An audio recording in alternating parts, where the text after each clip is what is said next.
সিআইডিকে phone করি। Hello. হ্যাঁ, আপনি বলুন। হ্যালো। মদনবাবু বলুন। মদনবাবু, কি হলো?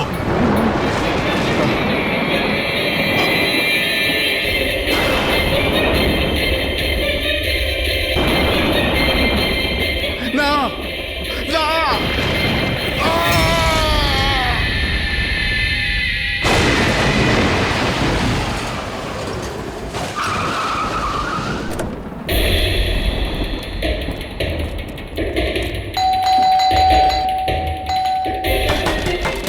মদনবাবু,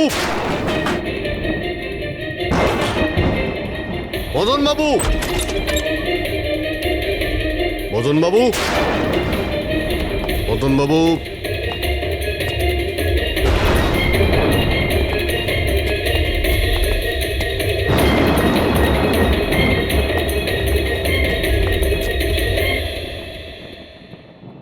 দয়া,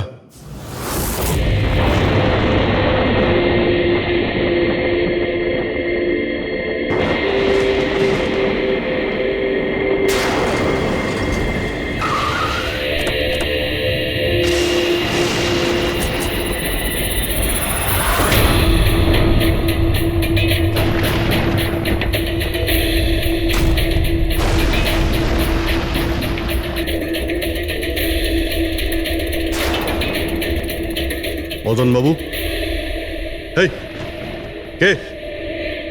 এই কে এখানে?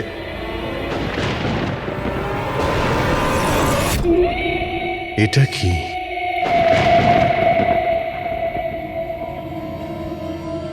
পুতুল?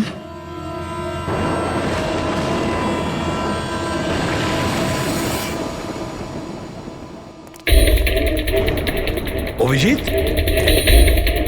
স্যার, আমরা দেরি করে ফেলেছি।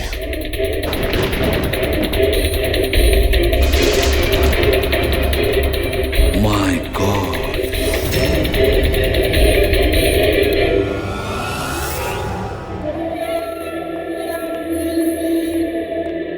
এই নিন। আস্তে আস্তে আস্তে।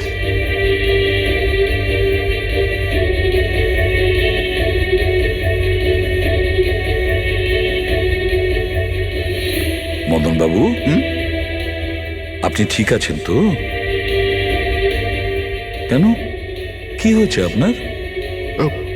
কেউ আছে যে আমাকে প্রাণে মারতে চায়? কে? ও আমার আশেপাশেই আছে।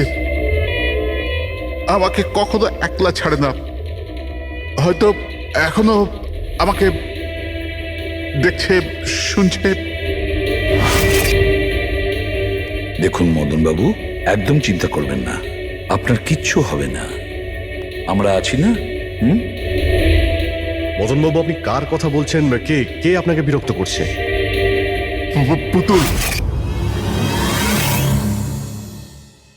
কাঠের পুতুল। কাঠের পুতুল? হ্যাঁ, না মানে ওটা ওরকম নয়, যারা কথা বলতে পারে না, অন্যের ইশারায় নাচে। এই কাঠ পুতুলগুলো কথা বলে, কথা বলতে পারে, নিজেরা চলে চলে ফিরে বেড়ায়।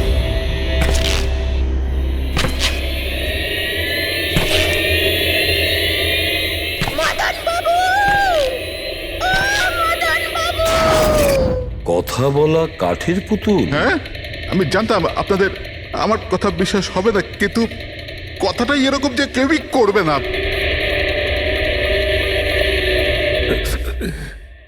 স্যার, আপনি এরকম কোনো পুতুলের ব্যাপারে শুনেছেন কখনো?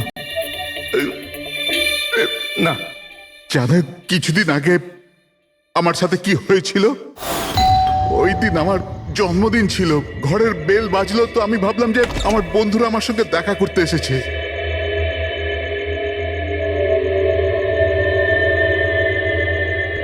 এত রাত্রে কে বেল বাজালো? অদ্ভুত তো।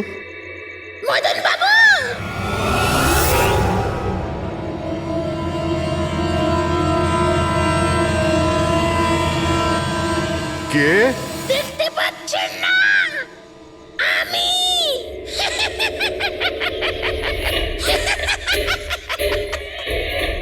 আরে আমি, এত অবাক হওয়ার প্রয়োজন নেই। জানেন কি এখানে আমি কেন এসেছি? কেন? তোমার প্রাণ নিতে। কি?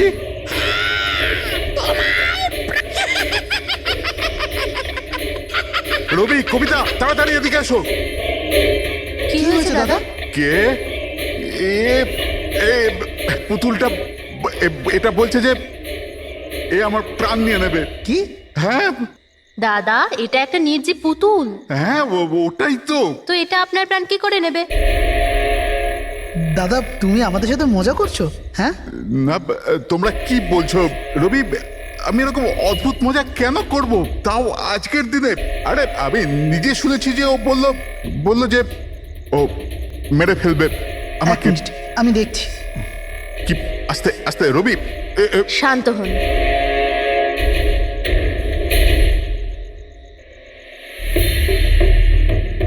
দাদা, মনে হচ্ছে তোমার সাথে কেউ মজা করেছে। এই কাঠের পুতুলের মধ্যে কেউ মনে হয় স্পিকার ফিট করেছে। চেক করো, হয়তো কোনো স্পিকার আছে।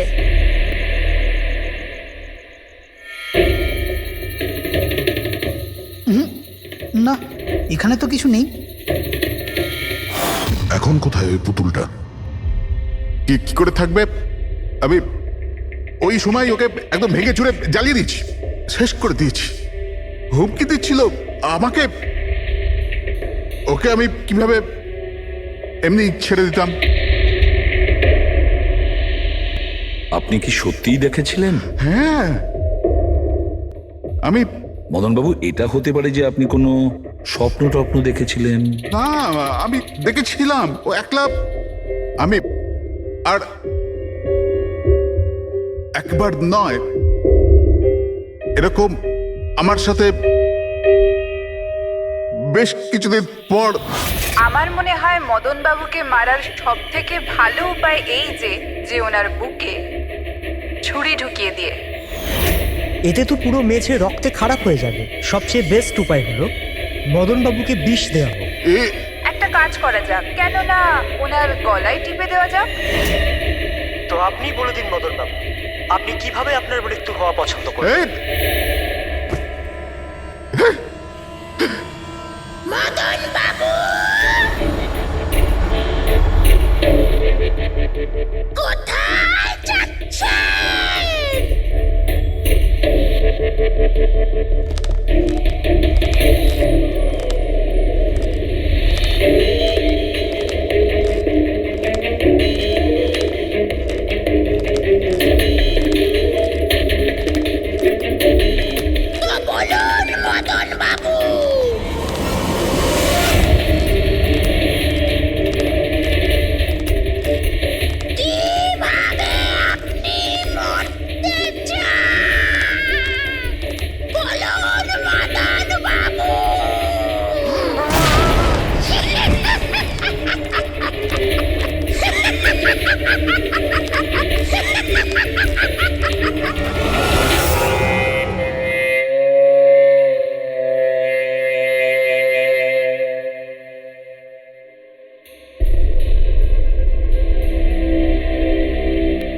সত্যি মদনবাবুর প্রাণ সত্যি সংশয় ছিল।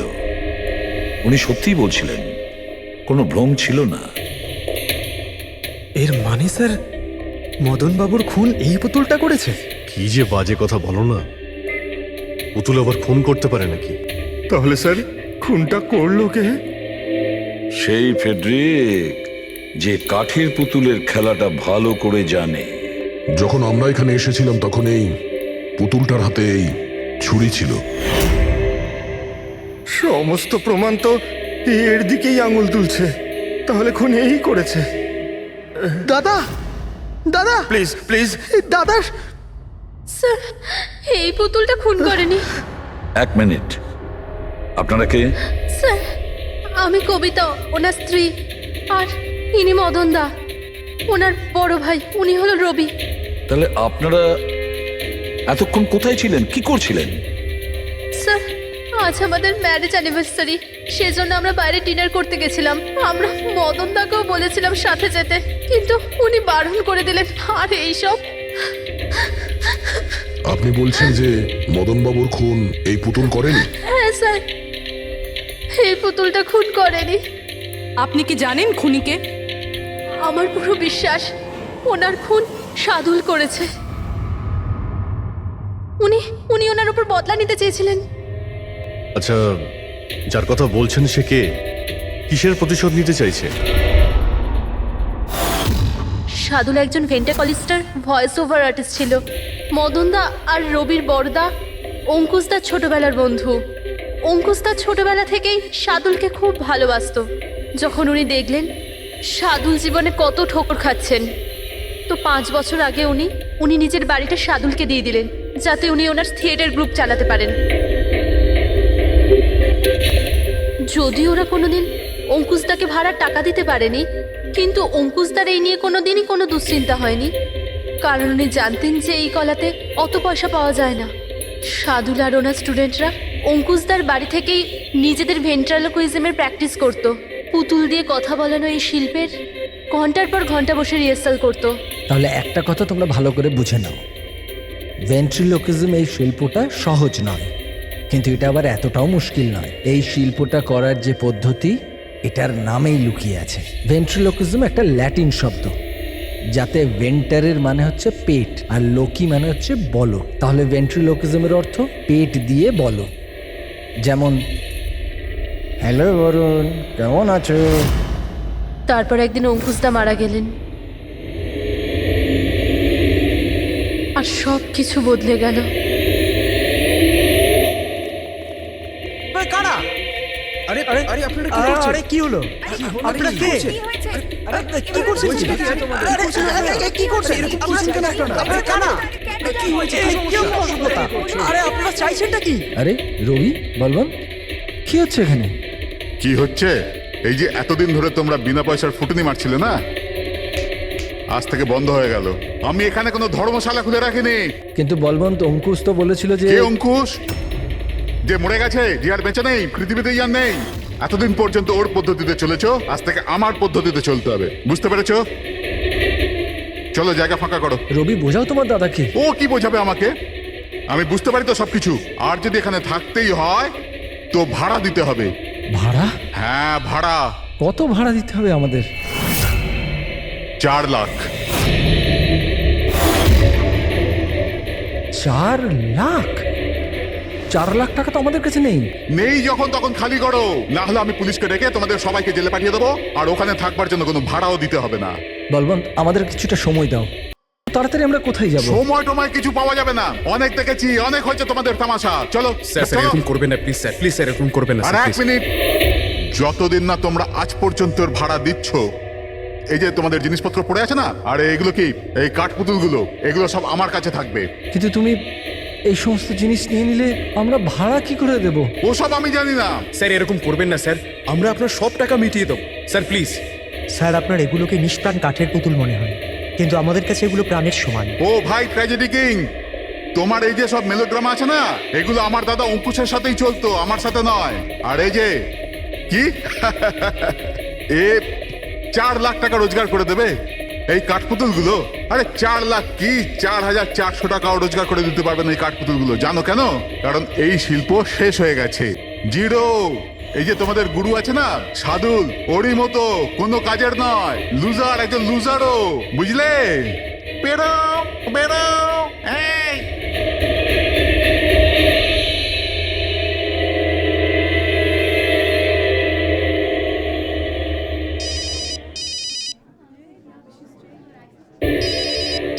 এও না, কে দাদা? আবার কে? সাদুল বারবার আমাকে এভাবে ফোন করে হুমকি দিচ্ছে। আমি দেখছি। হ্যালো। আমি আসছি তোকে মারতে। এবার তোর জীবন কিছুদিনের অতিথি মাত্র। হ্যালো দাদা, আমার মনে হয় আমাদের পুলিশ স্টেশনে যাওয়া উচিত। পুলিশ ডিপার্টমেন্টে আমি একজনকে চিনি, হয়তো ও আমাদের সাহায্য করতে পারে। হ্যাঁ দাদা, আমি এটুকু বিশ্বাস করতে পারিনি যে এই সাদুল এত বড় পাগল হবে। আমাদের পুলিশের কাছে যাওয়া উচিত। কোনো লাভ নেই, এই সাদুল নিজের মোবাইল থেকে ফোন করছে না, কোনো ল্যান্ডলাইন নাম্বার থেকে করছে। Landline number? আমি খোঁজ নিচ্ছি নাম্বারটা কোথাকার। কি? এটা কি বলছো তুমি? হ্যাঁ ঠিক বলছি, এই নাম্বার এই হসপিটালের মর্গ রুমের। সাদুল আমাকে হসপিটালের মর্গের রুম থেকে কেন ফোন করবে? এই নাম্বার থেকে এনাদের কাছে ফোনে হুমকি দিচ্ছে। কাল রাত আর আজ সকালেও দিয়েছে, টানা 3 দিন ধরে আসছে। কে করছে এই কল? স্যার, এই ফোন দিয়ে কারোরই ফোন করবার কোনো অনুমতি নেই। আমি সারাদিন এখানেই থাকি, এই ফোন থেকে কেউ কোনো ফোন করেনি। তাহলে তুমি নিশ্চয়ই কল করেছো? স্যার, আমি কেন ফোন করব?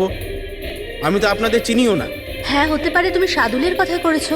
কি নাম বললেন আপনি? সাদুল। সাদুল?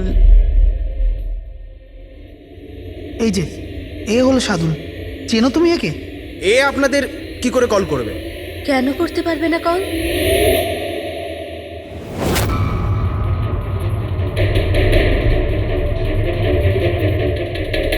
এ কিভাবে হয়ে গেল?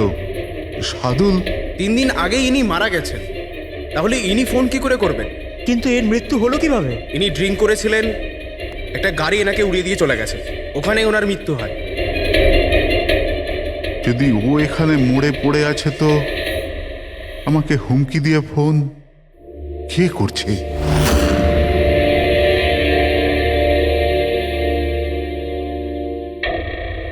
স্যার, হ্যাঁ, পুলিশের রেকর্ড অনুযায়ী তো এই সবকটা কল মর্গের ল্যান্ডলাইন থেকে এসেছিল। কিন্তু মর্গেন ল্যান্ডলাইন তো কেউ ইউজই করে না, তাহলে সব কি করে? পূর্বী ভালো করে চেক করো, দেখো ব্যাপারটা কি। মনে হচ্ছে ব্যাপারটা গোলমেলে। স্যার, হ্যাঁ, উনি কিচ্ছু জানতে পারবেন না। আপনি এরকম কেন বলছেন? কারণ সিআইডি স্যার জীবিত লোকেদের ধরতে পারে, আত্মাদের নয়। আর আমি জানি এটা সাদুলের আত্মাই করেছে। দেখুন, এই আত্মা বলে কিছুই হয় না। আর আপনি একজন এডুকেটেড পার্সন হয়ে এইসব বলছেন? আপনিও তো পড়াশুনো জানা, আপনি বলুন না, একটা লাশ মর্গ থেকে ফোন কি করে করতে পারে? কি করে ওই মদনদার সাথে ওই পুতুলটা কথা বলতে পারে? স্যার, তাদের এটা নর্মাল মনে হচ্ছে। আপনারাও এমন কিছু ফিল করেছেন যেটা মদনবাবু করেছিলেন? হ্যাঁ স্যার। না, বাঁচাও, আমি তোমাদের ছাড়বো না। তোমরা খুব বিরক্ত করছো আমাকে, তোমাদের সবাইকে মেরে ফেলবো আমি, ছাড়বো না। দাদা, সরে যাও। না দাদা কি হলো? এদিকে আসবে না। আরে কিন্তু দাদা, এটা কি করছো তুমি? দাদা কি? কাঠপুতুল আছে এখানে, সরে থাকো। কাঠের পুতুল? আমাকে মারতে এসেছে, আমি বলেছিলাম না। দাদা 1 মিনিট দাদা, এটা কি করছো তুমি? রবি, এই এই আওয়াজটা ওপর থেকে আসছে। হ্যাঁ, কিন্তু উপরে তো কিছুই নেই, পুরো তো স্টোর রুম আছে আর একটা বন্ধ ঘর আছে। Store room? হ্যাঁ, ওই স্টোর রুমের মধ্যেই তো আমি সমস্ত কাঠপুতুলগুলো একটা বড় বাক্সের মধ্যে তালা লাগিয়ে বন্ধ করে রেখেছি। কাঠের পুতুল? ওগুলো সব বাইরে চলে এসছে কিভাবে? কি?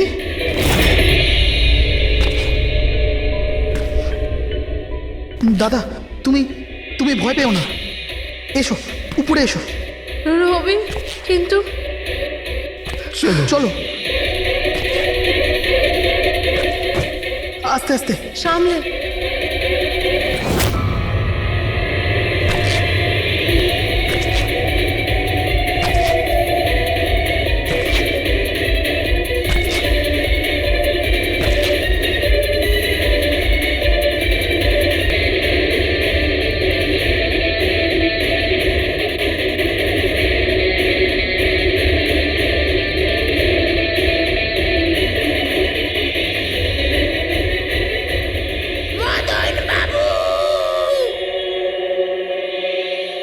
দাদা, আওয়াজ এই ঘর থেকে আসছে। হ্যাঁ, এসো।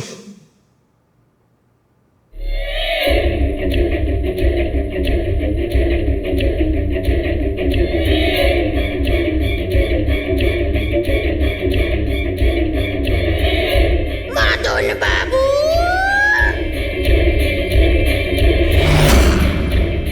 মদন বাবু, কেমন লাগলো আমার সাথে দেখা করে? ভাবলাম মারবার আগে একবার দেখা তো করে নি। আমি ভেবেছিলাম না কথা বলে।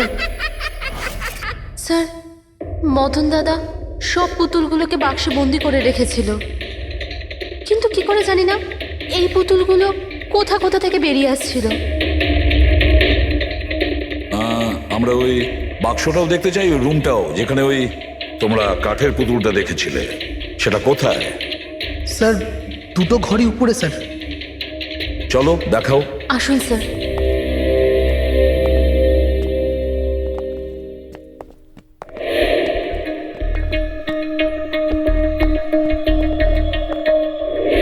স্যার, পায়ের আওয়াজটা আমরা করিডোরে শুনেছিলাম, আর ওই পুতুলটা আমরা এখানে এখানে দেখেছিলাম স্যার।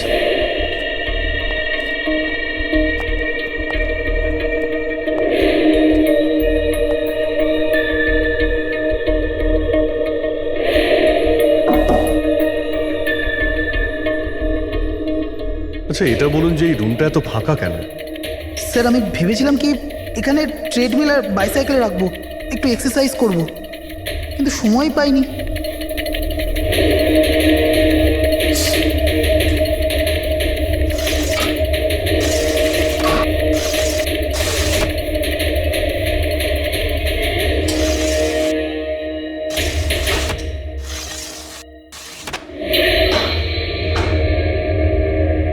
স্যার, এটা তো বন্ধই হচ্ছে না।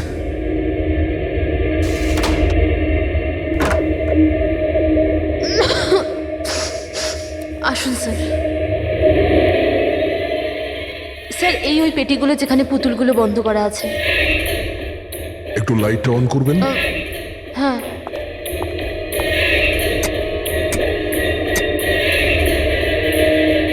স্যার, এই ঘরটা অনেক দিন ধরে বন্ধ আছে, তো মনে হয় বাল্বটা খারাপ হয়ে গেছে।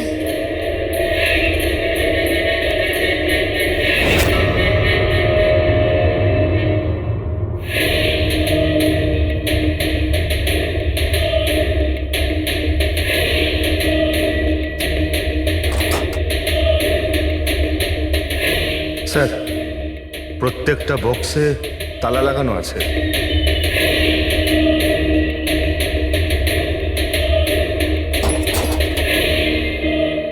কিন্তু এই তালাটা শক্তপোক্ত নয়, যে কেউ একে খুব সহজেই খুলতে পারে।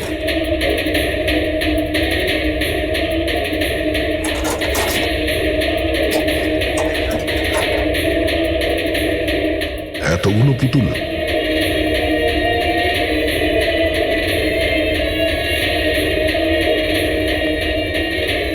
দেখি একটু, এতে কোনো মেকানিজম করা নেই তো? স্যার, আমি আপনাকে বলছি তো, এরা কথা বলে না।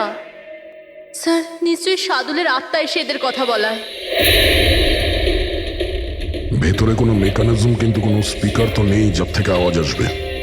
স্যার, উনি কিন্তু ঠিক কথাই বলছেন। না তো কোনো মেকানিজম আছে, না কোনো স্পিকার, কিন্তু তাহলে এই পুতুলগুলো কথা বলে কি করে?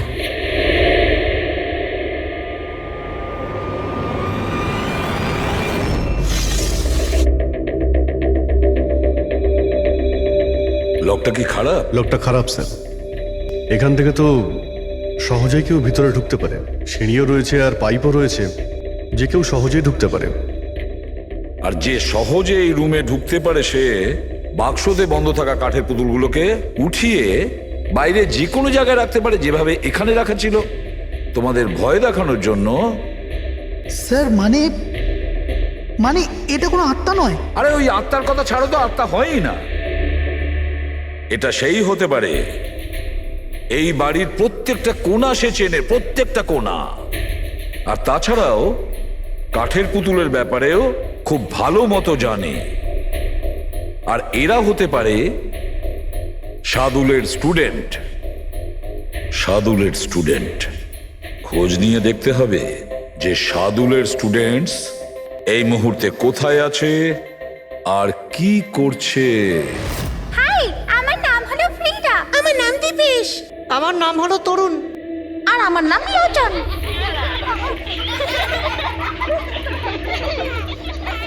আজ আমি তোমাদের একটা দারুণ গল্প শোনাতে চলেছি। না, সবসময় কেন তুমি শোনাবে গল্প? আরে তুই তো আপত্তি কিসের? হ্যাঁ, ফ্রিডা, তোমার সবসময় ভালো রোল প্রয়োজন পড়ে। হ্যাঁ দীপেশ, তুমি একদম ঠিক বলেছো। পরিশ্রম আমরা করি আর ফেমাস তুমি হয়ে যাও। তোমার পুতুলও তো সেই কথাই বলছে। স্যার, বুঝতে পারছি না স্যার, এটা এই পুতুলগুলো কথা বলছে কি করে? আরে পঙ্কজ, এটা একটা আর্ট, ভয়েস চেঞ্জ করার আর্ট। এটাকে বলে ভেন্ট্রিকুলিজম। একদম। কথা তো এরাই বলছে, কিন্তু মনে হয় যেন এই আওয়াজ পুতুলের মুখ থেকে বেরোচ্ছে। কিন্তু স্যার, এরা কোথায় কথা বলছে? আপনি দেখুন না, এদের তো ঠোঁটটা পর্যন্ত বন্ধ। দেখো, আমি বলছি আমি বেস্ট। এটাই তো শিল্প পঙ্কজ, মুখ না খুলে এত পরিষ্কার কথা বলা। আওয়াজ এখানে এই পেট থেকে বেরোয়। ওই আর্টটাও এদের মতো শিল্পীরই তৈরি করা। ওই পুতুলগুলো এই আর্টের দ্বারাই মদনবাবুর সঙ্গে কথা বলে, আর ওই নিউজ রিডারও। কিন্তু স্যার, এরা তো পুতুলগুলোকে হাত দিয়ে নাড়াচ্ছে স্যার। হ্যাঁ, এরকমই তো হয় পাপেট শুয়ে। কিন্তু মদন বাবু ওই পুতুলটা দেখেছিল স্যার, ওটাতে কেউ হাত দিয়ে নাড়াচ্ছিল না, আর না কথা বলছিল এভাবে। হ্যাঁ ঠিক আছে, হতে পারে কোনো মেকানিজম ফিট করেছিল ওই পুতুলে, যেটা কোনো রিমোট কন্ট্রোল দিয়ে অপারেট করা হতো। স্যার, কিন্তু রবি বলছিল যে ওর ভেতর কিচ্ছু নেই, কিচ্ছু নেই। সাউন্ড মেকানিজম ছিল না, কিন্তু ওর মাথার ভেতরে কোনো মেকানিজম ছিল, যার কারণে ওর মাথা আর মুখটা নড়তো, যেটা হতে পারে রবি দেখেনি। এইরকম পুতুল তৈরি করা শার্দুল বা ওর কোনো স্টুডেন্টেরই কাজ হতে পারে, যে মদনবাবুর বাড়ির কোনা কোনা চেনে। এরা জানতে পারে ওই জানলার ব্যাপারে, যা লকটা ভাঙা ছিল। বাড়িতে ঢুকে প্রত্যেক জায়গায় পুতুল বসানো আর ওদের দিয়ে কথা বলা তো এদের বাঁ হাতের কাজ। কিন্তু স্যার, মর্গ থেকে এরা কল কি করে করলো? স্যার, হ্যাঁ স্যার, স্যার, জানতে পেরে গেছি যে মর্গ রুমের ফোনগুলো কিভাবে আসছে। কিভাবে? স্যার, এর জন্য স্কুফিং সফটওয়্যার ব্যবহার করা হয়েছে। স্কুফিং সফটওয়্যার? সেটা আবার কি? স্যার, এক্ষুনি বলছি।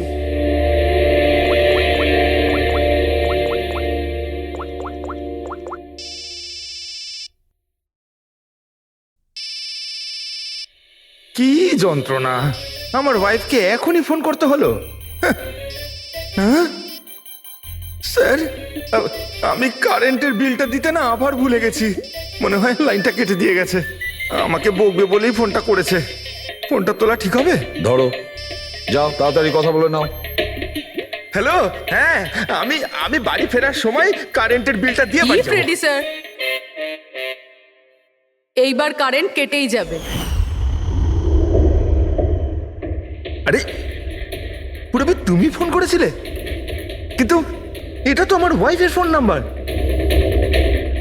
পুরবি, এটা করলে কি করে? স্যার, এটাই তো এই সফটওয়্যারের বিশেষত্ব। ফোন যেখান থেকেই করো, নাম্বার সেটাই দেখাবে যেটা আপনি চাইবেন। কিন্তু পুরবি, তুমি এই সফটওয়্যারটা পেলে কোথা থেকে?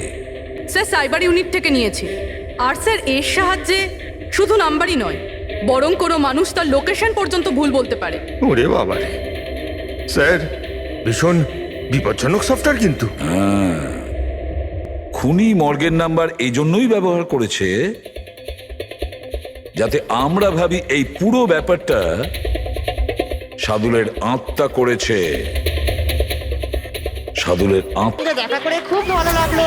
পরের বার আবার দেখা হবে। বাই। সাবধানে যাও তোমরা। Bye bye bye bye bye. হ্যাঁ বলুন, কিভাবে আমি আপনাদের সাহায্য করতে পারি? হ্যাঁ, তোমরা সাহায্য না করলে আর কে করবে? আসলে আমরা এটাই জানতে চাই যে মদনবাবুকে ভয় দেখানোর প্ল্যান তোমাদের মধ্যে কে করেছিল? আমরা ঠিক বুঝলাম না। আচ্ছা, তোমরা কিছু বুঝতে পারলে না? হ্যাঁ না স্যার, আমি বুঝতে পারলাম না। আমি নির্দোষ। খুব হাসি পেল, হ্যাঁ? একটা লোক মারা গেছে আর তোমাদের সবার হাসি পাচ্ছে। মৃত্যু? কার মৃত্যু? মদন বাবুর খুন হয়েছে ওনার। সিআইডি থেকে আসছি আমরা। সিআইডি? হ্যাঁ, সিআইডি। আর আমাদের সন্দেহের তালিকায় তোমরা সবাই আছো। কাল তোমরা কোথায় ছিলে? কাল আমি আমার বন্ধু শালিনীর বাড়িতে ছিলাম। ওর বাড়ির লোকদের জিজ্ঞেস করতে পারেন। আর তুমি তুমি কোথায় ছিলে? স্যার আমরা লোচন আর আমি একটা শোয়ের জন্য গিয়েছিলাম পুনেতে, আজ সকালেই ফিরেছি। পুনা? কিসে গিয়েছিলে পুনায়? ক্যাব বুক করে আমার কাছে ইনফরমেশন আছে, আপনি চাইলে দেখতে পারেন। এই দেখুন। কি ব্যাপার, এত ঘামছো কেন তুমি? হ্যাঁ, কাল রাতে তুমি কোথায় ছিলে? স্যার ওই আমি বলছি, তুমি কাল রাতে মদন বাবুর বাড়িতে ছিলে কিনা? হ্যাঁ হ্যাঁ ছিলাম ওখানে, কিন্তু আমি কাউকে মারিনি। তাহলে ওখানে কি করতে গিয়েছিলে? হ্যাঁ স্যার আমি তো শুধু মদনকে শিক্ষা দিতে চেয়েছিলাম, যেটাও সাদুল স্যারের সাথে করেছে, খুব খারাপ করেছে। আর হ্যাঁ, আমাদের মাঝে আজ যে সাদুল স্যার নেই তার একটাই কারণ, সে হচ্ছে মদন। ওনার জন্যই উনি মদ খাওয়া শুরু করেছিলেন আর সময়ের আগেই মারা গেলেন।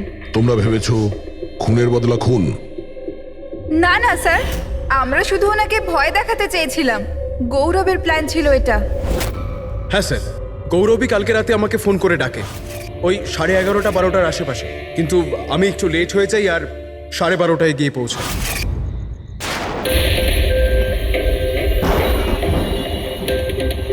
আজ তো এমনিতেই অনেক লেট হয়ে গেছি, মেরেই ফেলবে গৌরব আমাকে। চলে গেছে হয়তো ভিতরে, এবার ওকে ইশারা কি করে করবো?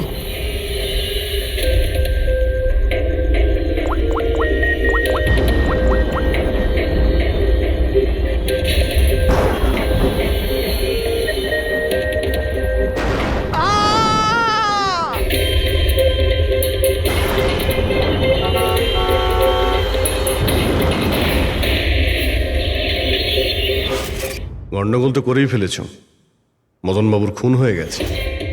স্যার আমার এই খুনের সাথে কোনো রকম সম্পর্ক নেই। আর গৌরবের? স্যার এটা তো গৌরবই বলতে পারবে, তাই না? ঠিক আছে, গৌরবকে ডাকো। কোথায় ও? গৌরব তো এখন গোয়াতে আছে। গোয়া? গোয়াতে কেন? স্যার এটা জানি না। ওকে কিন্তু বাঁচানোর চেষ্টা করবে না, নাহলে তুমি ফেসে যাবে, বুঝেছো? না স্যার, এরকম ব্যাপার নয়। কালকে রাতে যখন ওকে আমি ফোন করি তখন ওর ফোন বন্ধ ছিল। আজকে সকালে মেসেজ আসে আমার কাছে। মেসেজ দেখাও তো। স্যার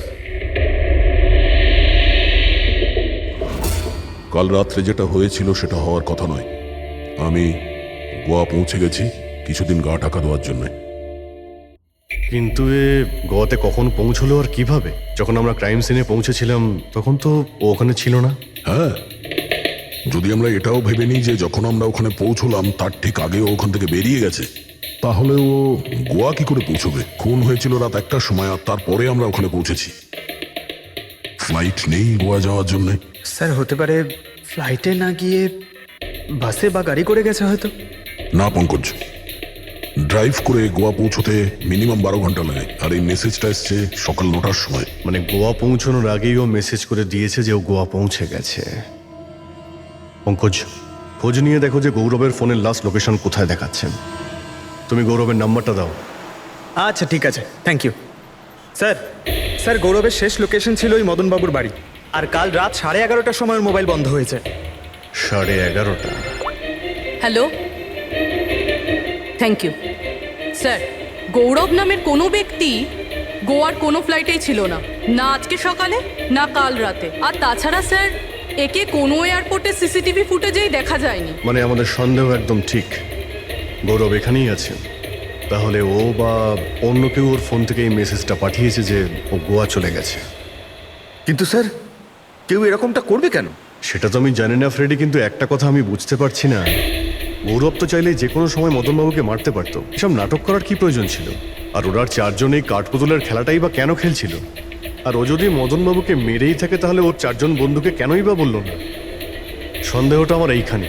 এর একটাই কারণ বস, হতে পারে গৌরবকে তাড়াহুড়োতে মদনবাবুকে মারতে হচ্ছে যখন ও ধরা পড়ে যায়, আর না হলে খুনি গৌরব না, অন্য কেউ। স্যার খুনি যদি অন্য কেউ হবে তাহলে এই গৌরব কোথায়? হতে পারে খুনি গৌরবকে মেরে গায়েব করে দিয়েছে, আর আমাদের সামনে এমন প্রমাণ ফেলে দিয়েছে যে আমাদের মনে হয় যে ও পালিয়ে বেড়াচ্ছে, গোয়াতে আছে ও। এই লকটা ভাঙা রয়েছে। এই জানলা দিয়ে গৌরব আর ওর বন্ধুরা ভিতরে আসতো আর মদনবাবুকে ভয় দেখাতো। আর এই গৌরব কাল রাতে এখানে এসেছিল, তারপর থেকেই গায়েব হয়ে গেছে। তাহলে হতে পারে ওর সঙ্গে যা হয়েছে এখানেই হয়েছে। কিন্তু ওর সাথে যদি এখানে কিছু হয়ে থাকে তাহলে কিছু না কিছু তো ট্রেসেস পাওয়া উচিত। তাহলে একবার টেস্ট করে দেখা যাক। রবি, স্যার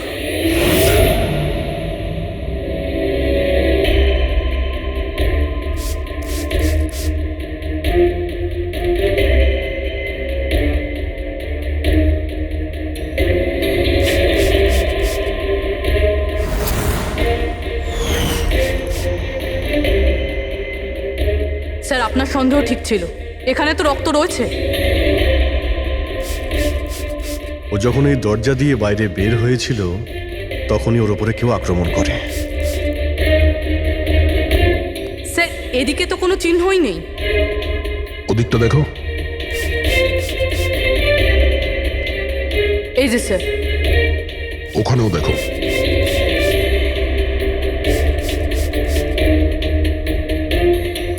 ও, তার মানে হামলা করার পর গৌরবকে টেনে হিচড়ে স্টোর রুমের কাছে নিয়ে আসা হচ্ছে।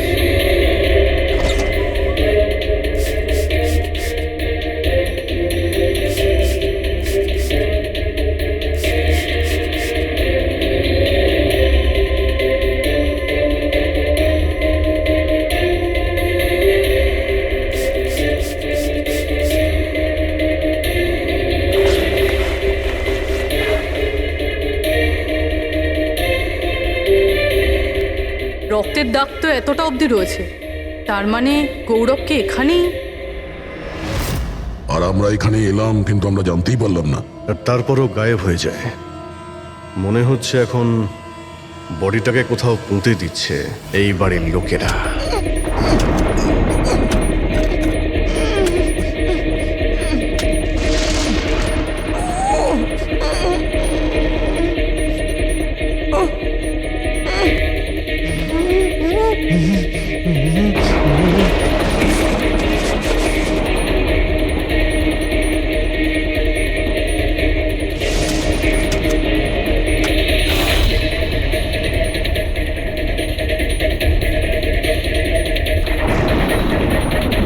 সিআইডি?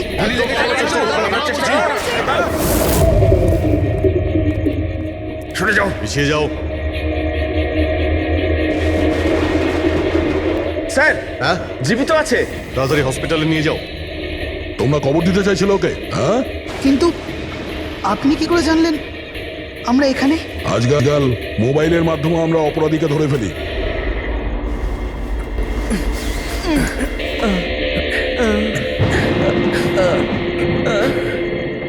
চলো তাড়াতাড়ি নিয়ে যাও ওকে। চলে এসো।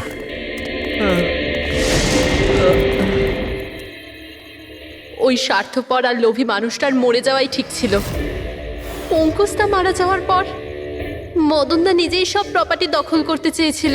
আমরা কি পেতাম? লবণঙ্গা।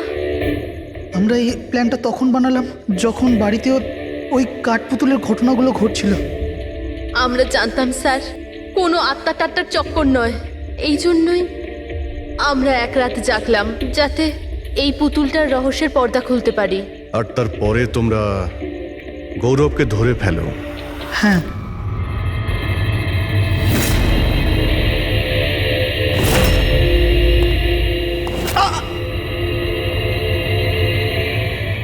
গৌরবের থেকে সব সত্যিটা জানার পর আমরা ভাবলাম যে ওর ওই কাঠপুতুলের খেলার সুযোগ নিয়ে আমরা মদন দাদাকে মারতে পারি। আর সেই কারণে গৌরবের ওপর হামলা করে ওকে বাক্সে ঢুকিয়ে দিয়েছো, আর তারপর মদনবাবুকে খুন করে আমাদের বোকা বানাতে চেষ্টা করেছো। আর এটা দেখাতে চেয়েছিলে যে খুন পুতুল করেছে। হ্যাঁ, আমরা জানতাম যে সিআইডি কখনোই আত্মাদের গল্প আর পুতুলদের খেলার উপর বিশ্বাস করবে না। আর আপনারা সোজা সন্দেহ করবেন সাধুনের স্টুডেন্টদের, বিশেষ করে গৌরবের ওপর। আর আমাদের মিসলিড করার জন্য গোয়ার ওই মেসেজ পাঠিয়ে দিলে। হ্যাঁ, আমরা ভেবেছিলাম যে আপনারা সারা জীবন ধরে গৌরবকে এখানে ওখানে খুঁজতে থাকবেন, আর আমরা ওকে মেরে এখানে পুঁতে দেবো। টাকার জন্য তোমরা নিজের দাদাকে মেরে ফেলেছো। কি করবে এই টাকা নিয়ে? আর না এখন এই টাকা তোমাদের জেলে যাওয়ার থেকে বাঁচাতে পারবে, আর না ফাঁসির দড়ি থেকে।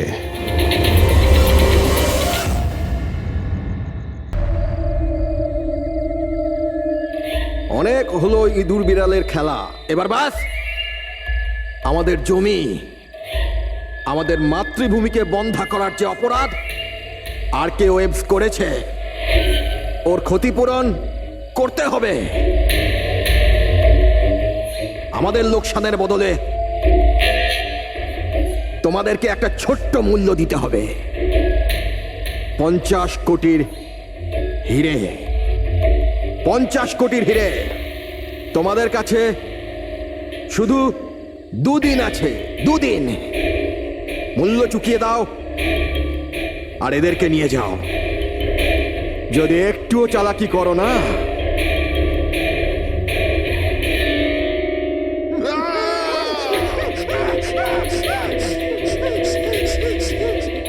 এটা হুমকি নয়, এটা হুঁশিয়ারি। টাকা যদি না পৌঁছয়, প্রথম 24 ঘন্টায় একজন আর দ্বিতীয় 24 ঘন্টায় দ্বিতীয় জন।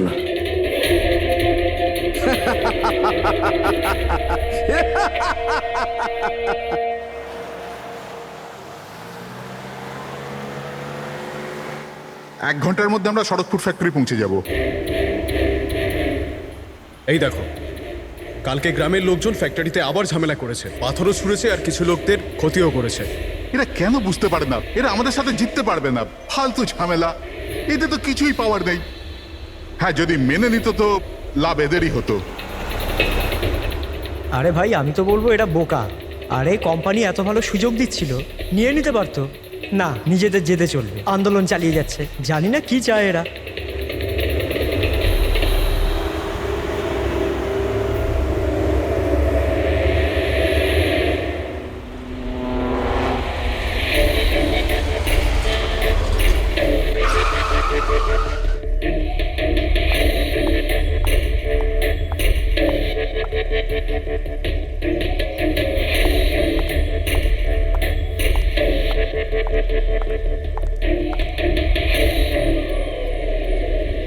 Excuse me, yes. আসলে আমার কার্ডটা খারাপ হয়ে গেছে, আপনারা একটু দেখবেন? হ্যাঁ হ্যাঁ, নিশ্চয়ই।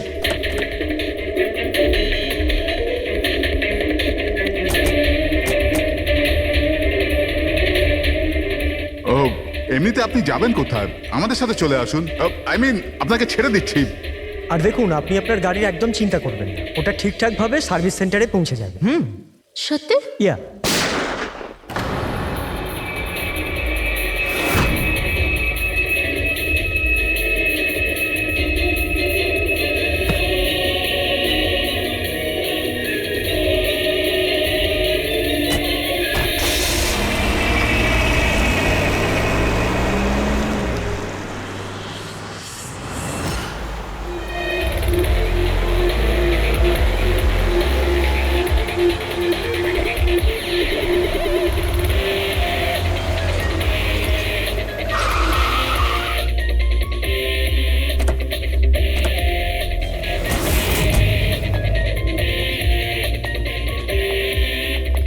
স্যার, গাড়ির নম্বর থেকে জানতে পেরেছি যে ড্রাইভার আর কে ওয়েবস কোম্পানির ড্রাইভার।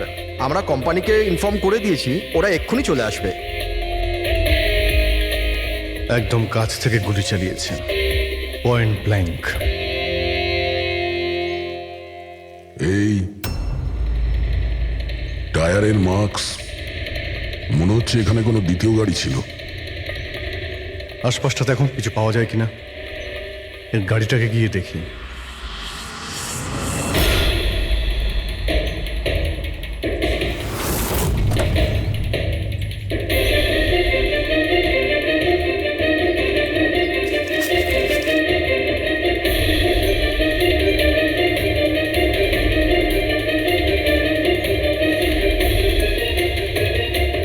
তিনটে ল্যাপটপ আছে গাড়ির ভেতরে।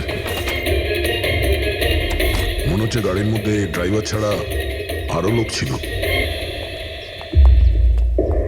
স্যার স্যার 3টে ভাঙা মোবাইল পেয়েছি ওই ঝোপটার কাছে। আর এখানে গাড়ির ভেতরে 3টে ল্যাপটপ।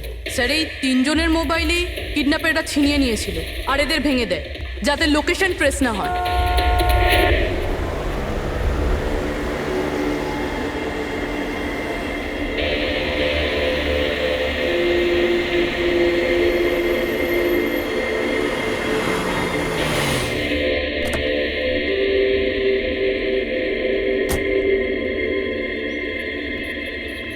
এক্সকিউজ মি, আপনি আগে আমি বিক্রান্ত, আর কে ওয়েবস কোম্পানির সিইও, আর ইনি হচ্ছেন আমাদের chief functional officer Malini. Hello sir. কে কে ছিল এই গাড়িতে আপনি জানেন? অভয়, মুরলী আর সঞ্জীব, ওই তিনজন আমাদের টপ এক্সিকিউটিভ ছিলেন। আমাদের অফিসের কাজে সড়কপুর গেছিলেন। দেখুন, আমাদের মনে হচ্ছে যে এই 3 জনকে অপহরণ করা হয়েছে। ও মাই গড। আপনার কিছু ধারণা আছে যে এই কিডন্যাপিং কে করতে পারে?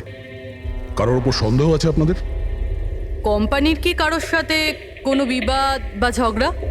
ম্যাম, সরবপুর গ্রামের লোকেদের সাথে তো অনেকদিন ধরেই ঝামেলা চলছে, কিন্তু ঝামেলা ঝঞ্ঝাট এসব তো হতেই থাকতো, কিন্তু এত বড় ঘটনা ঘটে যাবে এটা আমরা আশা করিনি। ঠিক আছে, অপহরণ যখন হয়েছে মুক্তিপণের জন্য ফোন নিশ্চয়ই আসবে। যদি আপনাদের কাছে কোনো ফোন আসে আমাদের অবশ্যই ইনফর্ম করবেন। Sure sir. তাছাড়া খুনি তো এখানে কোনো প্রমাণও ফেলে যায়নি, আর কেউ কিছু জানেও না। যতক্ষণ না ওরা কল করবে আমরা কিচ্ছু করতে পারবো না। পঙ্কজ, বডিটাকে ফরেন্সিক ল্যাবে পাঠিয়ে দাও। মেসেজ আছে। কিডন্যাপারদের ব্যাপারে জানতে হলে এই লিঙ্কে চেক করুন। অনেক হলো ইঁদুর বিড়ালের খেলা, এবার বাস। আমাদের জমি, আমাদের মাতৃভূমিকে বন্ধা করার যে অপরাধ আর কে ওয়েবস করেছে, ওর ক্ষতিপূরণ করতে হবে 50 কোটির হিরে। তোমাদের কাছে 2 দিন আছে, 2 দিন। যদি একটু চালাকি করো না। স্যার, এ তো ওকে মেরেই ফেললো। স্যার স্যার এই ভিডিওটা ওরা টিভিতে দেখাচ্ছে। কিন্তু এই ফুটেজ চ্যানেলের লোকেরা পেল কোথা থেকে? এরকম ধরনের ফুটেজ আপনারা ন্যাশনাল টিভিতে দেখাচ্ছেন? হ্যাঁ, আরে আপনাদের কোনো মানবিকতা বিবেক বলে কিচ্ছু নেই নাকি? হ্যাঁ, অন্তত জনসাধারণের প্রতি দায়িত্বটা বোঝা উচিত ছিল। কিন্তু স্যার, সাধারণ লোকের কাছে খবর পৌঁছে দেওয়াটাও তো আমাদের দায়িত্ব। ব্যাস ব্যাস, এই দায়িত্বের কথা আপনারা বলবেন না, বুঝেছেন? এই দায়িত্ব পালন করতে গিয়েই তো আপনারা ভুলে যান একজনকে খুন করা হচ্ছে আর আপনারা তার ভিডিও দেখাচ্ছেন, কিন্তু এটা ভেবে দেখছেন না যে ওর মা বাবার কি অবস্থা হবে, ওর স্ত্রীর কি অবস্থা হতে পারে, আর ওর বাচ্চাদের কি অবস্থা হতে পারে। কোনোদিন ভেবেছেন? না। ব্যাস, চ্যানেলের টিআরপি বাড়াও, তাহলে আরো টাকা আসবে। স্যার এতটা ভাবিনি, যখনই ফুটেজ পেয়েছি আমরা। কোথায় পেয়েছো ফুটেজ? কোথা থেকে পেয়েছো ফুটেজটা? স্যার, ওই ফুটেজটা আমি পেয়েছিলাম। কোথা থেকে? কেউ দিয়েছিল আমাকে। কে দিয়েছিল? স্যার, ওটা তো আমি জানি না। তার মানে? 2 ঘন্টা আগে আমার একটা আননোন নাম্বার থেকে ফোন এলো। উনি বললেন যে ওনার কাছে নাকি আরকেএফস কোম্পানির বিরুদ্ধে প্রমাণ আছে, যে কিভাবে সড়কপুরের ওই জমিগুলো নষ্ট করার পেছনে ওদের হাত আছে। তো আপনি দেখা করেছিলেন? স্যার, দেখা করতে তো গেছিলাম, আর অনেকক্ষণ অপেক্ষাও করলাম, কিন্তু কেউ এলো না। তারপর আমি ওখান থেকে চলে এলাম। হ্যাঁ, যখন আমি আমার গাড়ির কাছে এলাম তখন দেখলাম গাড়ির উইন্ডশিপে একটা এনভেলাপ আটকানো আছে। ওই এনভেলাপের ভেতর একটা পেনড্রাইভ ছিল। এই সব ফুটেজ আমি পেনড্রাইভ থেকে পাই। স্যার, এই বাইরে আমি কিচ্ছু জানি না। রাস্তা থেকে 3 জন কিডন্যাপ হয় আর মুক্তিপণের জন্য কোনো ফোন আসে না, অথচ এই ফুটেজটা আসে আপনার কাছে। কেন এই ফুটেজটা অন্য কারো কাছে কেন গেল না? স্যার, কারণ এই পুরো ম্যাটার আমি প্রথম থেকেই রিপোর্ট করছি। আরকেএফস কোম্পানির জন্য গ্রামবাসীর যত অসুবিধা হয়েছে ওই সব আমি কভার করেছি, আর গ্রামবাসীর পক্ষ আমিই রেখেছি। হয়তো সেজন্যই। তাহলে তোমার এটা মনে হয় যে এই সব কিছুর পিছনে গ্রামবাসীদেরই হাত আছে?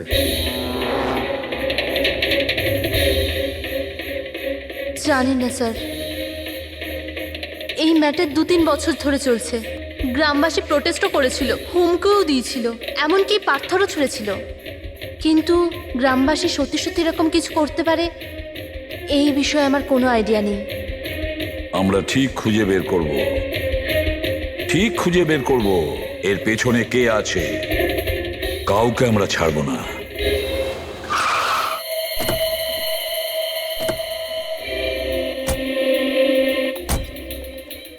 আসুন স্যার। স্যার, ইনি সুধাকর, শরৎপুর গ্রামের প্রধান। দেখুন স্যার, এটা ঠিক যে আমরা কোম্পানির বিরুদ্ধে লড়াই করছি, আর এটা আমাদের অধিকারের লড়াই, বহু বছর ধরে চলছে। কিন্তু কিন্তু স্যার, আমরা কোনোদিন খারাপ কাজ করিনি, আর এরা এরকম কাজ করতে পারে না স্যার। ভিডিওতে যে লোকগুলো ছিল তারা তো এই গ্রামেরই মনে হচ্ছিল। হ্যাঁ, কথা আর হাতে যে অস্ত্র ছিল সেটা তো গ্রামেরই না? হ্যাঁ ঠিক স্যার, কিন্তু ওরা নয় স্যার। আমি দাবি করে বলছি স্যার যে কেউ জেনে বুঝে আমাদের গ্রামের লোকদের ফাঁসাতে চাইছে। আচ্ছা, এই ব্যাপারে আগে কোনো হিংসাত্মক ঘটনা ঘটেছিল? স্যার, প্রধানত 3-4 জন আছে, মানে ভিড় থাকে কিন্তু সাথে ওই 3-4 জন লোকই থাকে। মনে হয় ওরা কাউকে ভয়ই পায় না, ওরা যে কোনো সীমা পর্যন্ত যেতে পারে স্যার। কারাই মেন 3-4 জন লোক? বিনায়ক, কিশোর আর শঙ্কর। বন্ধ করো, বন্ধ করো, বন্ধ করো, বন্ধ করো! এই অত্যাচার সহ্য করব না। সইব না, সইব না! এই ফ্যাক্টরি আমরা চলতে দেব না। এরাই প্রধান 3 জন। আমরা অনেকবার এদের গ্রেপ্তার করেছি, ওয়ার্নিংও দিয়েছি, কিন্তু কোনো প্রভাব পড়েনি। প্রভাব কি করে পড়বে স্যার? এই কোম্পানির লোকেরা এদের সবকিছু বরবাদ করে দিয়েছে। এরা খারাপ লোক নয় স্যার, আমি জানি তো এদেরকে। এদের সঙ্গে কি হয়েছিল? স্যার, বিনয় লাখ টাকার উপরে ধার নিয়েছিল, কিন্তু ধার মেটাতে পারেনি। মেটাবেই বা কি করে স্যার? ওর জমি, এই ফ্যাক্টরি থেকে বেরোনো কেমিক্যাল আর বর্জ্য পদার্থে জমি পুরো বন্ধা হয়ে গিয়েছিল। জমি বিক্রি করে দিতে চাইছিল, কিন্তু জমি কেনবার জন্য কেউ আসেনি। আর ওই শঙ্কর, ওরও একই অবস্থা হয়েছিল। ওর পরিবার না খেতে পেয়ে মরছে স্যার, না জমি না পয়সা। আর ওই কিশোর, ওর বাবা তো টাকা পয়সার চাপে আত্মহত্যাই করে ফেললো। তো আপনারাই বলুন, এর জন্য দায়ী কে? এই 3 জন কোথায়? জানি না স্যার। দেখুন স্যার, আমরা সাদাসিধা মানুষ, আমাদের সব কিছুই তো জমি। যদি জমি বন্ধ হয়ে যায় তো আমরা কি করব? আমাদের এই অবস্থার দিকে কারুর চোখ যায় না কেন? আমরা গরিব এই জন্য? দেখুন স্যার, কিন্তু আমরা হেরে যাওয়ার লোক নয়, আমরা খুব জোর লড়াই করব। সুধাকর বাবু, আমরা সবাই মিলে মোকাবিলা করব স্যার। আমরা আমাদের অধিকার নিয়েই ছাড়বো, আমরা আমাদের অধিকার নিয়েই ছাড়বো। আমরা আমাদের অধিকার। এই বিনায়ক, শঙ্কর আর কিশোর, এদের 3 জনের তো কিডন্যাপিং করার মোটিভ আছে। স্যার, আমার তো মনে হয় এই 3 জনই হবে। হ্যাঁ, মনে তো হচ্ছে। আমাদের কাছে প্রমাণ নেই। ওই ফুটেজটা আরেকবার দেখা যাক, যদি কোনো প্রমাণ ওখান থেকে পাই। 50 কোটির হিরে তোমাদের কাছে 2 দিন আছে, 2 দিন। যদি একটুও চালাকি করো না, টাকা যদি না পৌঁছয়, প্রথম 24 ঘন্টায় একজন আর দ্বিতীয় 24 ঘন্টায় দ্বিতীয় জন। না স্যার, এরা তো অনেক বেশি চালাক। এই ভিডিওটা এমনভাবে শ্যুট করেছে যাতে লোকেশন বা অন্য কোনো জিনিসের ব্যাপারেই কিচ্ছু জানা যাচ্ছে না। স্যার, ভিডিও সামনের দিকে কিছু হালকা মতন দেখা যাচ্ছে। হতে পারে কোনো কাজের।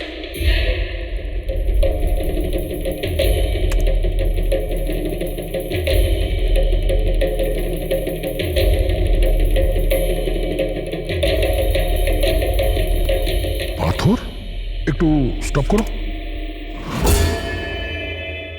জুম করো।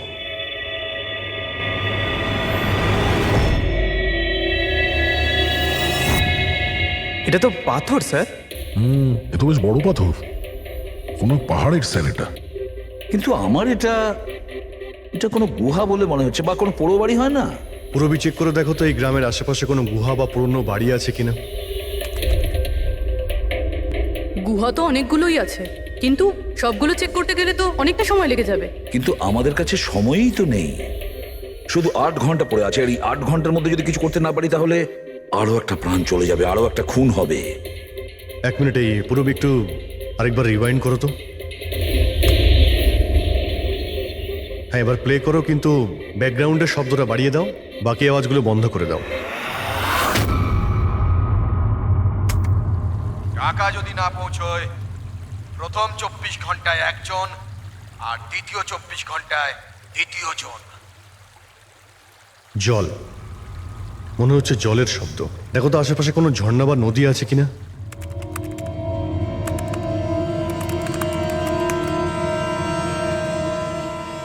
ইয়েস স্যার, একটা নদী তো আছে। স্যার ওইদিকে একটা গুহা আছে যার পাশ দিয়ে নদীটা যাচ্ছে।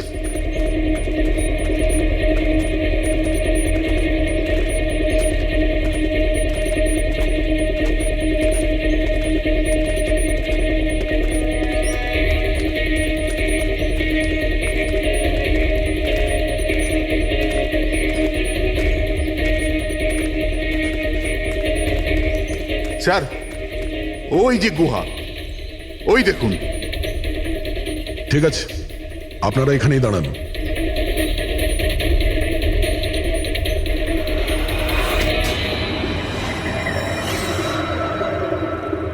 চল চল।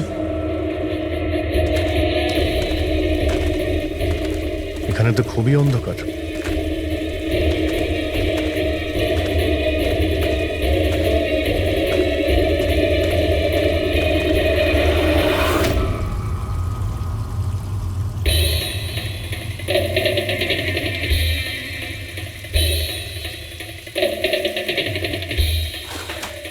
ঠিক জায়গাতে এসেছি, কিন্তু আসতে দেরি হয়ে গেছে।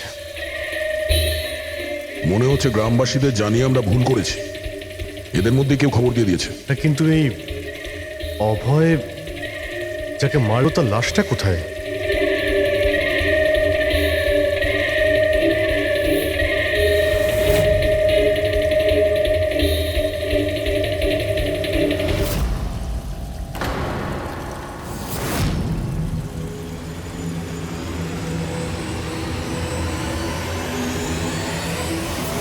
ও নো, অভয় এ তো মারা গেছে। কিন্তু এটা কি 6 PM?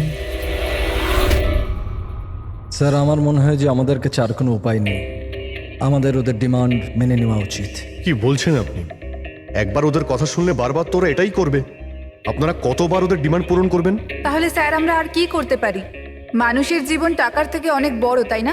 নিঃসন্দেহে, নিশ্চয়ই। কিন্তু এ কথার কে গ্যারেন্টি দেবে যে হিরে পাওয়ার পরে ওরা ওদের দুজনকে ছেড়ে দেবে? কোনো গ্যারেন্টি আছে? হতেও তো পারে ওরা আর বেঁচেই নেই। হতেই তো পারে ওই লোকেরা ওদের আগেই মেরে দিয়েছে। কারণ কিডন্যাপিং এর কেসে বরাবরই এরকম হয়। দেখুন, ওরা বেশি দিন লুকিয়ে থাকতে পারবে না। গতবার তো ওদের কাছে আমরা পৌঁছেই গিয়েছিলাম, ব্যাস একটু দেরি হয়ে গিয়েছিল। স্যার কিন্তু এই কথা কি গ্যারান্টি আছে যে এইবার দেরি হবে না? যারা কিডন্যাপ হয়েছে তারা আমাদের সাথে কাজ করতো। তাদের ফ্যামিলিজকে আমরা কি জবাব দেব যে আমরা মেনে নিয়েছি ওরা মারা গেছে, তাই আমরা পয়সা দিতে চাইছি না? এনার পরিচয়? স্যার এ হলো প্রীতি, আমাদের কোম্পানির PR হেড। স্যার আপনিই বলুন যে কোম্পানির এমপ্লয়িজরা কোম্পানির দায়িত্ব নয়। ওরা কোম্পানির কাজে গেছিল, সেখানে গিয়ে ওরা সমস্যায় পড়েছে। আর যদি ওদের কিছু হয়ে যায় তাহলে স্যার আমরা ওদের কি জবাব দেব? হ্যাঁ স্যার, আর ওই ভিডিওটার জন্য আমাদের কোম্পানির কত বদনাম হয়ে যাচ্ছে। আমাদের কোম্পানির শেয়ারসের দাম পড়ে যাচ্ছে। আর এই সময় যদি আমরা টাকার দিকটাই দেখি, তাহলে না আমরা ওদের জীবন বাঁচাতে পারবো, না এই কোম্পানিকে। I think she is right sir. এবার আপনি ঠিক করুন আপনি কি করবেন। আমার মনে হচ্ছে তোমরা দুজনে ঠিক কথাই বলছো। আমাদের হাতে আর কোনো অপশন নেই, আমরা ওদের হিরেটা দিয়েই দিই। কারণ আমি আমার এমপ্লয়ীদের জীবন নিয়ে ছিনিমিনি খেলতে পারি না। Please sir. সীমা তাড়াতাড়ি, স্যার আপনার জন্য অপেক্ষা করছেন। Sorry sir, we are late. Interview শুরু করি? লেটস ডু ইট, আমাদের হাতে সময় বেশি নেই। চলো। আরকেওয়েভস কোম্পানির সিইও মিস্টার বিক্রম খুবই ইম্পর্টেন্ট অ্যানাউন্সমেন্ট করতে চলেছে। আসুন ওনার সাথে কথা বলি। মিস্টার বিক্রম, আপনি এত আর্জেন্টলি কেন ডাকলেন? আমরা কিডন্যাপার্সদের সমস্ত ডিমান্ড মেনে নিচ্ছি। শুধু ওদের কাছে আমাদের একটাই রিকোয়েস্ট, ও আমাদের এমপ্লয়িজদের কোনো অসুবিধা যেন না করে, ওদের কোনো রকমের কোনো ক্ষতি যেন না করে। Please, it's a request. দেখুন স্ক্রিনে যে নাম্বারটা ফ্ল্যাশ করছে, সেই নাম্বারে কিডন্যাপার্সরা আমার সাথে যোগাযোগ করে হিরে কখন কিভাবে দিতে হবে সেটা আমাদের বলতে পারে। But again I would like to request one thing, please don't harm my employees. Thank you so much. Thank you. এক্ষুনি আপনারা আরকে ওয়েভস কোম্পানির সিও মিস্টার বিক্রমের কথা শুনলেন। উনি কিডন্যাপারদের ডিমান্ড মেনে নিয়েছেন। উনি কিডন্যাপারদের আপিল করেছেন যেন ওনার লোকেদের ছেড়ে দেওয়া হয়। আর এদিকে সিআইডি এই আশঙ্কা করছেন যে কিডন্যাপার তা ওদের লোকেদের আগেই মেরে দিয়েছে। এই খবরের আপডেটের জন্য সঙ্গে থাকুন আমাদের সাথে। চলুন sir.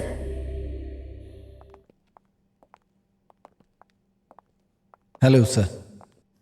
Sir interview on air হয়ে গেছে। ঠিক আছে, এই নাম্বারটা তুমি সার্ভিলেন্সে পাঠিয়ে দাও, যে কোনো সময় ওদের ফোন আসতে পারে। হ্যালো, আমি কিডন্যাপার বলছি। কিডন্যাপার?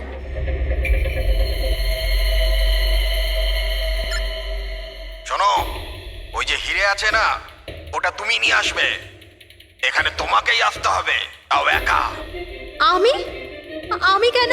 হ্যাঁ তুমি। আর কোনো চালাকি করবে না, না হলে এদের দুজনের সাথে সাথে তোমাকেও প্রাণে মেরে দেবো। ঠিকানা পাঠিয়েছি মোবাইলে, হিরে নিয়ে ওখানেই দাঁড়িয়ে থাকবে। তারপর কোথায় যেতে হবে বলার জন্য আমি ফোন করব। আমি যাব না। আপনারা প্লিজ অন্য কাউকে পাঠিয়ে দিন। দেখো, ভয় পেও না, তোমার কিচ্ছু হবে না, আমরা আছি তো। দেখো, আমাদের ওই দুজন এমপ্লয়ির প্রাণ তো তুমিই বাঁচাতে পারো, আমাদের হাতে দ্বিতীয় কোনো রাস্তা নেই। কিন্তু আমি কেন যাব? হ্যাঁ, যদি ওই লোকগুলো আমাকে মেরে দেয় তো আমার ফ্যামিলির কি হবে? না, আমি যাব না। আমি বলছি তো তোমার কিচ্ছু হবে না, জাস্ট রিল্যাক্স, ওকে? এই ট্যাবলেটটা খেয়ে নাও, এতে তোমার স্ট্রেস কম হবে। নাও।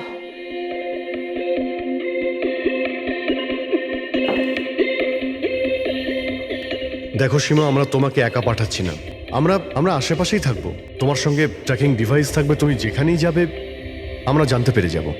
না স্যার, আপনারা কি শুনেননি ওরা কি বলেছিল? যদি আমি কোনো চালাকি করার চেষ্টা করি তো ওরা আমাকে মেরে ফেলবে। স্যার, ও একদম ঠিক কথা বলছে। এও মারা যাবে আর ওর সঙ্গে আমার দুজন এমপ্লয়িও মারা যাবে। স্যার, ওরা যে ডিমান্ড করছে আমাদের মেনে নেওয়া উচিত। আমাদের হাতে আর অন্য অপশন নেই স্যার। আমি অন্তত কাউকে মরতে দেখতে পারি না। আপনারা খুব বড় ভুল করছেন।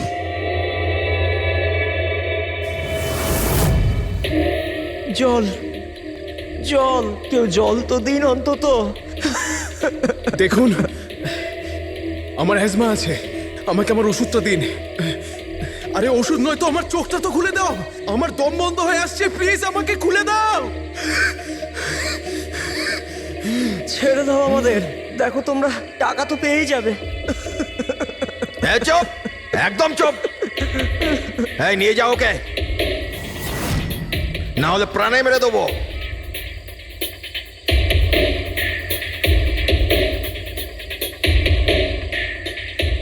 জল খাবি না? জল চাই, এনে। আরে কেউ আমাকে ওষুধ তো দাও।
হ্যালো, এখান থেকে বাঁদিকে যাও, সামনে 200 মিটার পর কাঁচা রাস্তা পাবে, ওটা দিয়ে এগিয়ে যাও। শেষে গিয়ে একটা নদী পাবে, ওটাকে পার করে ওখানেই দাঁড়িয়ে যাও। আর হ্যাঁ, ফোন সাথেই রাখবে, আবার কল করব আমি।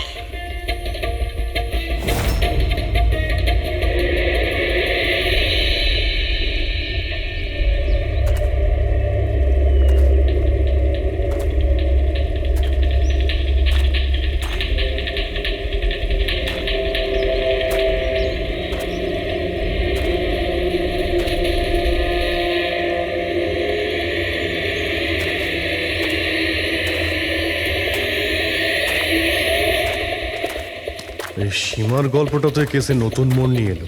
তবে পুরবি তোমার আইডিয়া তো কামাল করে দিয়েছে। স্যার বলো পুরবি।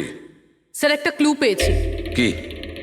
এই সীমা এমনি এমনি নিউজটা কভার করছিল না, আসলে এ ওই গ্রাম থেকেই বিলং করে। কি?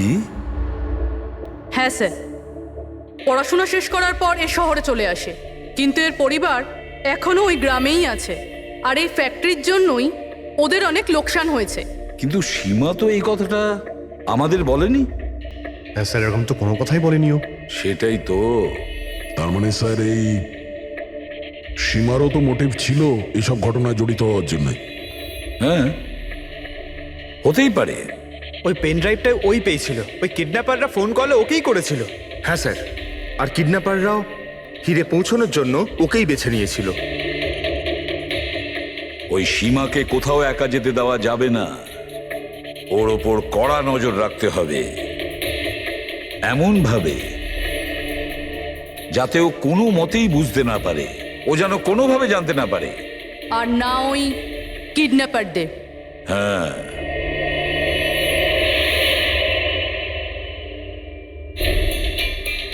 পঙ্কজ, এটা একটা মাইক্রো ট্র্যাকার। ব্যাস, এইবার এটা যে কোনোভাবে এই ক্যাপসুলটা সীমাকে খাওয়াতে হবে। আমাদের কাজও হয়ে যাবে, আর ও বুঝতেও পারবে না।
ও তো ওখানে দাঁড়িয়ে আছে।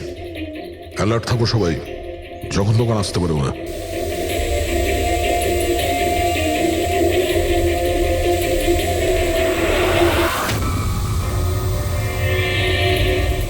ড্রোন?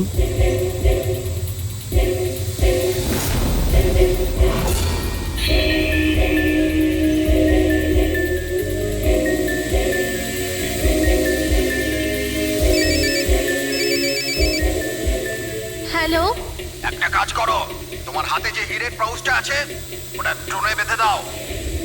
কিন্তু যেটা বলেছে ওটাই করো, বেশি নাটক নয়, তাড়াতাড়ি করো।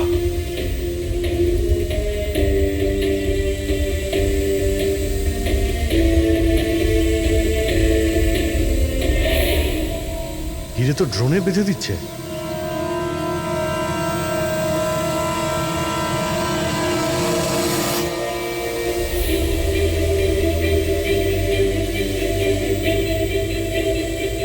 এ তো চলে যাচ্ছে। আরে ভাই, চলে গেলে কিছুই করতে পারবো না।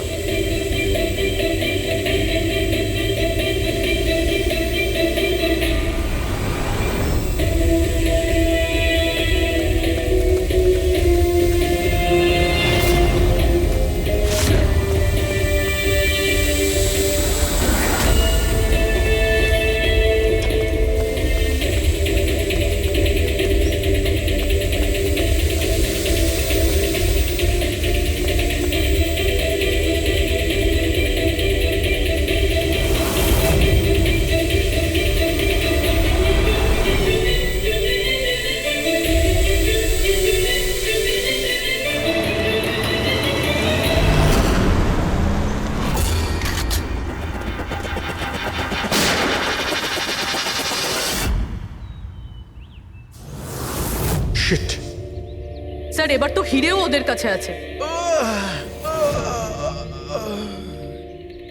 স্যার, এদিক থেকে কোনো আওয়াজ আসছে। স্যার, এবার তো হিরেও ওদের কাছে আছে। স্যার, এদিক থেকে কোনো আওয়াজ আসছে। স্যার,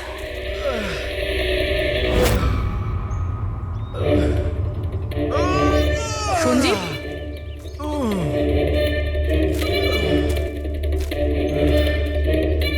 ও নো, মুরলি,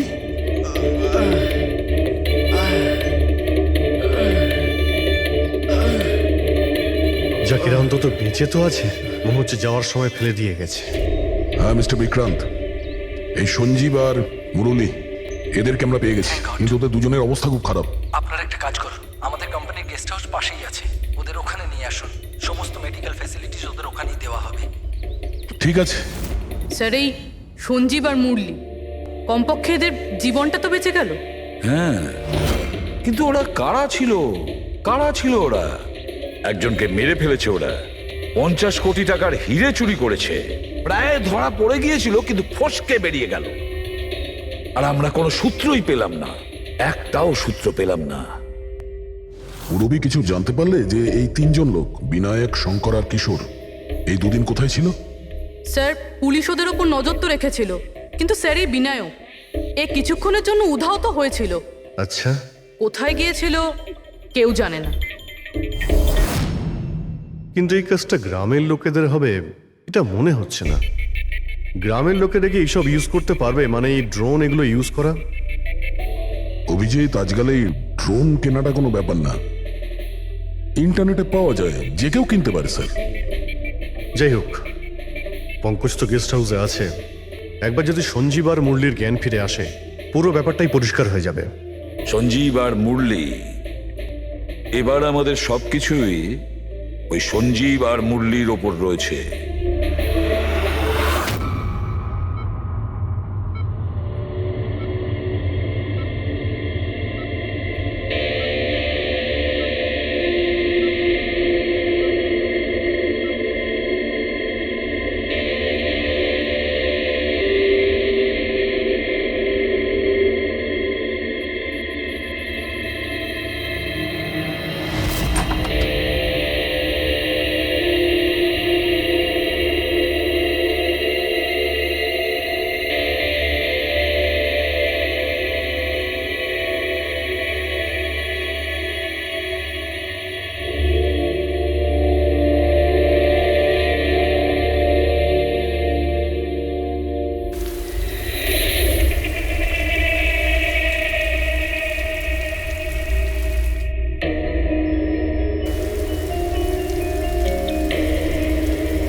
স্যার, আমি এরা চেঁচানোর শব্দ শুনে আমি এখানে এলাম, আর এখান থেকে কাউকে পালাতে দেখলাম। স্যার, আমরা তো ভেবেছিলাম যে সবকিছু শেষ হয়ে গেছে, সবকিছু ঠিক হয়ে গেছে। স্যার, ওরা তো হিরেটাও পেয়ে গিয়েছিল, তাই না? তাহলে এই সব, এই খুন, দেখুন না স্যার, মুরলি এখনো কত শক পেয়ে আছে। আপনাদের মধ্যে কেউ কি ওর মুখটা দেখতে পেয়েছিলেন? না স্যার। পঙ্কজকে জিজ্ঞাসা করি, হতে পারে ওই লোকটার মুখ দেখেছে। পঙ্কজ কোথায়? পঙ্কজ পাশের ঘরেই আছে, ডক্টর ওকে চেক করছে। আমি দেখছি। পঙ্কজ, তুমি ঠিক আছো? He is absolutely fine now. Thank you. কি হয়েছিল কি এখানে exactly? Sir, I am really sorry sir, আমি ঘুমিয়ে পড়েছিলাম। স্যার, অ্যাকচুয়ালি হয়েছিল কি বলুন তো, সঞ্জীব আর মুরলির ঘরে যখন যাই তখন ওরা ঘুমোচ্ছিল, তাই আমি বাইরে চলে আসি হলে। হলেও কিছু লোক ঘুমোচ্ছিল, ওখানে পাশেই একটা চেয়ার রাখা ছিল, ওখানে গিয়ে বসে পড়ি স্যার। জানি না বসে থাকতে থাকতে কখন ঘুমিয়ে পড়েছি, আর কিছু মনে নেই স্যার। সাডেনলি করিডোরের ওখানে একটা কাঁচ ভাঙার শব্দ হলো, শব্দটা পেয়ে আমি উঠি স্যার, আর আমি দৌড়ই। ওখানে যখন পৌঁছই স্যার, আমি এদিক ওদিক দেখতে থাকি, কি জানি কি হলো। তারপর পেছন থেকে কেউ খুব জোরে আমাকে মারলো। যে লোকটা তোমার মাথায় মেরেছে তার মুখটা তুমি দেখেছো? মানে গ্রামেরই কোনো লোক ছিল কি? হ্যাঁ, সে তো গ্রামের লোকই হবে। স্যার, ওরা কিন্তু হিরে পেয়ে যাওয়ার ঠিক পরেই সঞ্জীব আর মুরলিকে ছেড়ে দিয়েছিল। তারপরেও এসব। হয়তো সঞ্জীব এমন কিছু দেখে ফেলেছিল যা ওর দেখাটা উচিত হয়নি।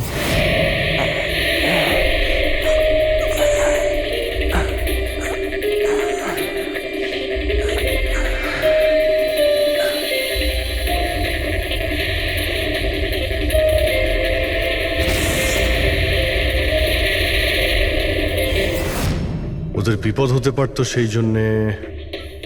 স্যার, সঞ্জীব যদি এরকম কিছু দেখেই ফেলে, তাহলে সঞ্জীবকে আগেই কেন মেরে ফেললো না? তখন মারতে পারেনি বলেই তো এখন মেরে গেল। সমস্ত রুম বন্ধ ছিল, তো খুনি কাঁচ ভেঙে ভিতরে ঢুকেছিল না?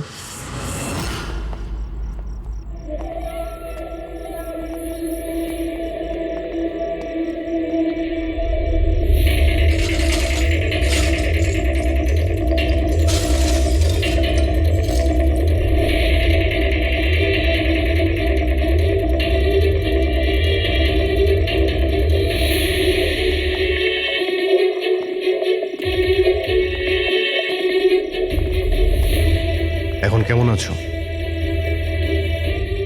কাঁচটা তো বাইরে থেকেই ভেঙে দিয়েছে।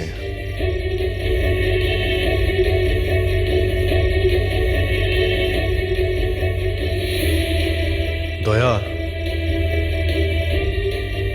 এ দেখতে পাচ্ছ?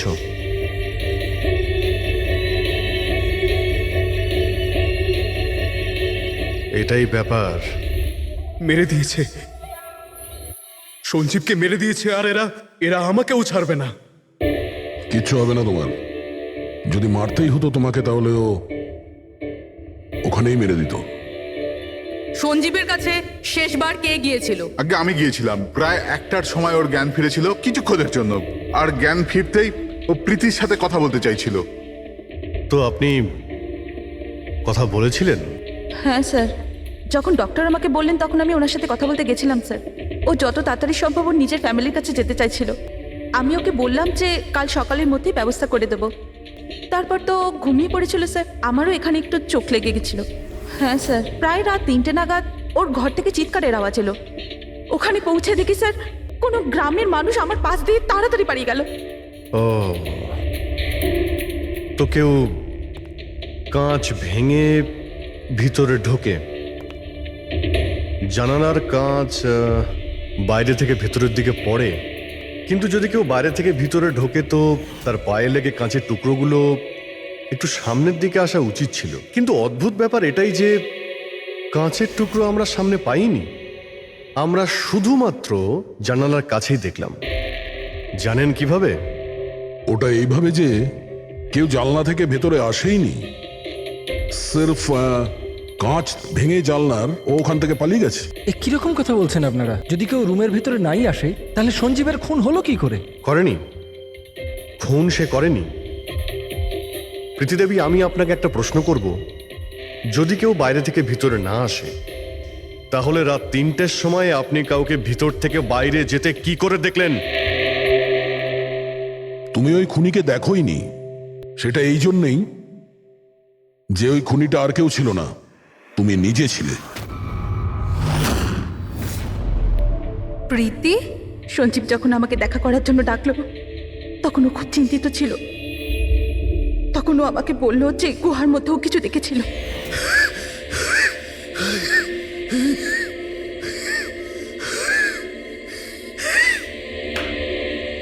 আরে কেউ জল তো খাওয়াও।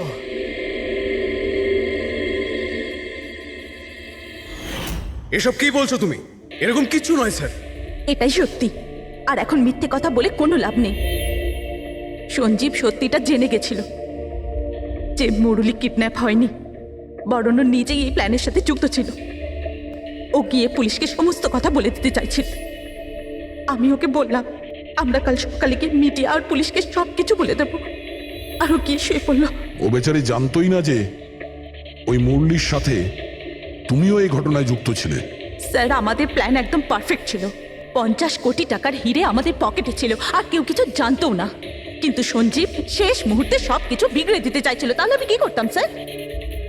এই জন্য যাদের দিয়ে আমি কিডন্যাপিং এর নাটক করিয়েছিলাম ওদের মধ্যে একজনকে আমি আবার ডেকে পাঠিয়েছিলাম আর ওকেই বলেছিলাম জানলার কাজটা বাইরে থেকে ভেঙে দিতে, যেটা দেখে মনে হয় যে গ্রামের লোকেরা বাইরে থেকে এসে ভেঙেছে।